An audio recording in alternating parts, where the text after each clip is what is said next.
ಮುಳಬಾಗಿಲು ವಕೀಲರ ಸಂಘಕ್ಕೆ, ಮುಳಬಾಗಿಲು ವಕೀಲರ ಸಂಘಕ್ಕೆ. ನಾನು ಎಂ ಸದಾಶಿವಯ್ಯ. ನಾನು ಈ ದಿನ ಮುಳಬಾಗಿಲು ವಕೀಲರ ಸಂಘ ನೂತನ ಅಧ್ಯಕ್ಷನಾಗಿ ಆಯ್ಕೆಯಾಗಿದ್ದೀನಿ.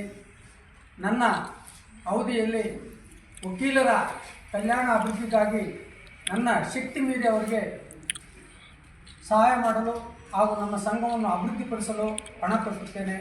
ನನ್ನ ಇದೇನೆಂದರೆ ಸರ್ವರಿಗೂ ಸಮಪಾಲು, ಸರ್ವರಿಗೂ ಸಮಬಾಳು, ಎಲ್ಲರೂ ಒಂದೇ. ಬಾಬಾ ಸಾಹೇಬ್ ಅಂಬೇಡ್ಕರ್ ಹೇಳಿದ್ದಾರೆ, ಸಮಾನತೆಯನ್ನು ಕಾಪಾಡ್ಕೊಂಡು ಬಂದು ಹೇಳಿದ್ದಾರೆ. ಅದೇ ಹಾದಿಯಲ್ಲಿ ನಾನು ಸರ್ವರಿಗೂ ಸಮಪಾಲು, ಸರ್ವರಿಗೂ ಸಮಬಾಳು ಅಂತ ಒಂದು ಇದರಲ್ಲಿ ಹೇಳ್ತೀವಿ. ಮತ್ತು ನಮ್ಮ ಗುರುಗಳಾದಂಥ ಗೋವಿಂದ ರೆಡ್ಡಿಯವರ ಆಶೀರ್ವಾದದಿಂದ ಮತ್ತು ಇನ್ನು ನಮ್ಮ ಶೇಖರ್ ಅವರು, ನಮ್ಮ ನಟರಾಜ್ ಅವರು, MBR ಅವರು, ಮತ್ತು ನಮ್ಮ ನಾಗೇಶ್ ಅವರು, ನಾಗೇಶ್ ಅವರು, ಮತ್ತು ನಮ್ಮ ವಾಸುದೇವ್ ರೆಡ್ಡಿ ಅವರು ಮತ್ತು MB ಬಾಬು ಅವರು ನಿರಂತರ ರಾತ್ರೋರಾತ್ರಿ ನನ್ನ ಜೊತೆಯಲ್ಲಿದ್ದು 3 ಚುನಾವಣೆಯಲ್ಲಿ ನನಗೆ ಸಹಾಯ.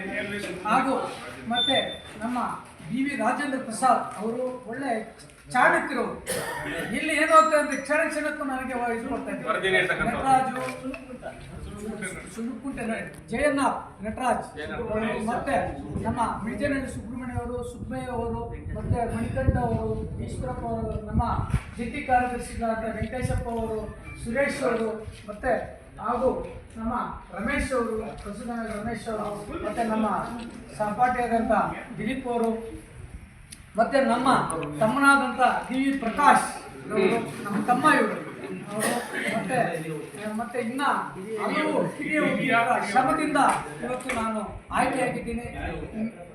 ಹಿರಿಯ ವಕೀಲರು ಮತ್ತೆ ನಮ್ಮ ವರ್ಧಾರೆಡ್ಡಿ ಅವರು, JR ರಾಜೇಂದ್ರ ಅವರು, ಮತ್ತೆ ಇನ್ನು ಹಲವಾರು ಹಿರಿಯ ವಕೀಲರ ಮಾಡಿದಂಥ ಆಶೀರ್ವಾದದಿಂದ ನಾನು ಇವತ್ತು ಆಯ್ಕೆಗೊಂಡಿದ್ದೀನಿ.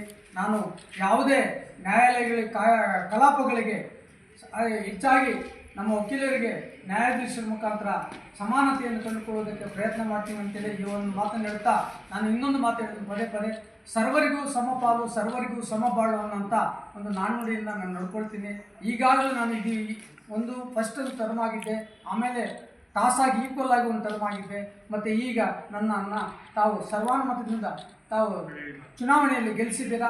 ನಾನು ನಮ್ಮ ವಕೀಲರಿಗೆ ಎದೆ ಕೊಟ್ಟು, ಬೆನ್ನು ಕೊಟ್ಟು ಮತ್ತು ಭುಜಕ್ಕೆ ಭುಜ ಕೊಟ್ಟು ಅವರಿಗೆ ನಿಂತ್ಕೊಳ್ತೀನಿ ಅಂತೇಳಿ ಈ ಸಮಯದಲ್ಲಿ ಅವ್ರಿಗೆ ಮಾತು ಕೊಡ್ತಾ ನಾನು ಈ ಒಂದು 4 ಮಾತನ್ನು ಮುಗಿಸುತ್ತಾ ಜೈ ವಕೀಲರ ಸಂಘ ಮುಳಬಾಗಿಲು ವಕೀಲರ ಸಂಘದ 2026 ಮತ್ತು 28 ಈ 2 ವರ್ಷಗಳ ಕಾಲಾವಧಿಗೆ ಏನು ಚುನಾವಣೆ ನಡೆದಿದೆ, ಈ ಚುನಾವಣೆ ಬಹಳ ನ್ಯಾಯಯುತವಾಗಿ ಮತ್ತು ಎಲ್ಲ ರೀತಿಯಂತ ನಿಯಮಗಳನ್ನು ಅನುಸರಿಸಿ ನಡೆದಂಥ ಈ ಚುನಾವಣೆಯಲ್ಲಿ ಈಗಾಗಲೇ ಕೂಡ ನೀವೆಲ್ಲರೂ ಕೂಡ ಕಂಡಿರುವಂಥ ರೀತಿ ನಮ್ಮ ಸದಾಶಿವಯ್ಯ ಸರ್ ಅವರು 7 ಮತಗಳನ್ನು ಪಡೆದುಕೊಂಡು 13 ಮತಗಳ ಅಂತರದಿಂದ ಅವರು ಅಧ್ಯಕ್ಷ ಸ್ಥಾನಕ್ಕೆ ಆಯ್ಕೆಯಾಗಿರ್ತಾರೆ. ಅದೇ ರೀತಿಯಾಗಿ ಉಪಾಧ್ಯಕ್ಷ ಸ್ಥಾನಕ್ಕೆ 112 ಮತಗಳನ್ನು ಪಡೆದುಕೊಂಡು BV ವೆಂಕಟೇಶಪ್ಪ ಅವರು ಆಯ್ಕೆಯಾಗಿರ್ತಾರೆ. ಮತ್ತು ಕಾರ್ಯದರ್ಶಿ ಸ್ಥಾನಕ್ಕೆ RM ರಮೇಶ್ ಅಂತ ಹೇಳ್ಬಿಟ್ಟು 112 ಮತಗಳನ್ನು ಪಡ್ಕೊಂಡು ಅವರು ಆಯ್ಕೆಯಾಗಿರ್ತಾರೆ. ಅದೇ ರೀತಿಯಾಗಿ ನಮ್ಮ ವೆಂಕಟೇಶಪ್ಪ ಸರ್ VTS 134 ವೋಟ್ಗಳನ್ನು ಪಡ್ಕೊಂಡು ಜಂಟಿ ಕಾರ್ಯದರ್ಶಿಯಾಗಿ 4 ಸ್ಥಾನಗಳಿಗೆ ಚುನಾವಣೆ ನಡೆದು ಆಯ್ಕೆಯಾಗಿರ್ತಾರೆ.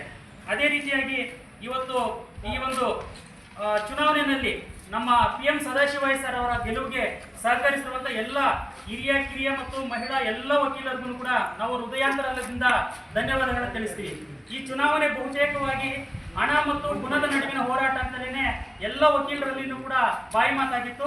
ಇಂಥ ಸಂದರ್ಭದಲ್ಲಿ ವ್ಯಕ್ತಿತ್ವವನ್ನ ಮತ್ತು ಗುಣ ನಡತೆಯನ್ನ ಮತ್ತು ಹಿರಿತನಕ್ಕೆ ಮತವನ್ನು ಕೊಟ್ಟು ಇವತ್ತು PM ಸದಾಶಿವಯ್ಯ ಸರ್ ಅವರನ್ನ ಮತ್ತು ನಮ್ಮ ವೆಂಕಟೇಶಪ್ಪ ಸರ್ ಅವರನ್ನ ಮತ್ತು ಇನ್ನ ಇತರೆ ಎಲ್ಲರನ್ನೂ ಕೂಡ ಆಯ್ಕೆ ಮಾಡಿರುವಂತ ಎಲ್ಲರಿಗೂ ಕೂಡ ನಾವು ಧನ್ಯವಾದಗಳನ್ನ ತಿಳಿಸ್ತೀವಿ.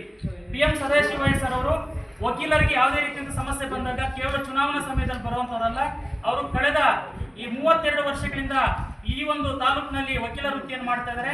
2018ರಿಂದ ಅವರು ಭಾರತ ನೋಟರಿ ಪಬ್ಲಿಕ್ ನ ಆಯ್ಕೆ ಆದ ನಂತರದಲ್ಲಿ ವಕೀಲರಿಗೆ ಒಂದೇ ₹1 ಕೂಡ ತೆಗೆದುಕೊಳ್ಳದೆ ಎಲ್ಲರಿಗೂ ಕೂಡ ಉಚಿತವಾದಂತಹ ನೋಟರಿ ಸೇವೆಯನ್ನು ಒದಗಿಸಿ ವಕೀಲರಿಗೆ ಕಾನೂನು ಸೇವೆಗಳಿಗೆ ಅವರು ಸಹಕಾರಿಯನ್ನು ಕೊಟ್ಟಿದ್ದಾರೆ.